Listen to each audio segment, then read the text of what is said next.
Hello, for Uber? Yeah. Hi, come on in. Hi. Hi, what's the name? Sorry, can you say my name? No, you just gotta say your name so I know the right passenger. No, you have to say my name.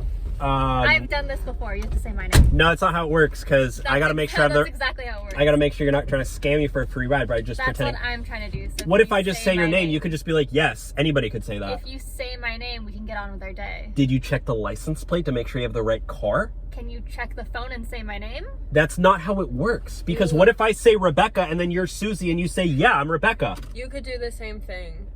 What? We could say a name and you could be like, yeah, that's my name. And then you can verify yourself by going checking the license plate. Okay. We don't know how. Are you literally, what's your Can you IQ? please just say my name? Like, I'm done. I'm not taking you guys. You I'm guys are really 1-star tired of this passengers. Get out of my car. Get out. No. I've kicked out everybody today. You're not going to be the first. You're not going to be the last. Get out. How many? I'm going to kick out more people today. I don't care. I don't need the money. I'm doing this for fun. Get out. Say my I'm name. posting this on TikTok. You're going viral, baby. Okay, I'm getting views. You get out. Go take a walk. Go take a hike. Literally, you could use the exercise. Get out. Get some vitamin D. Get some vitamin D for your personality. Okay, you need it. Exercise. Go get the vitamin D for your personality, right? You need it. Okay, it makes you happy. You look a little sad today. She gets it. Get out.